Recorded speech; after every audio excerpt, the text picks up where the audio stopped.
Update on the investigation into the murder of a Deep East Texas woman killed as a sacrifice.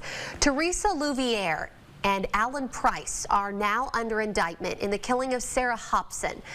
Now, they are charged with tampering with evidence after investigators say they painted a room to hide evidence after Hobson was killed. Ethan Myers, seen here on the far right, was indicted in December on a charge of first-degree murder. He is due back in court on April 11th.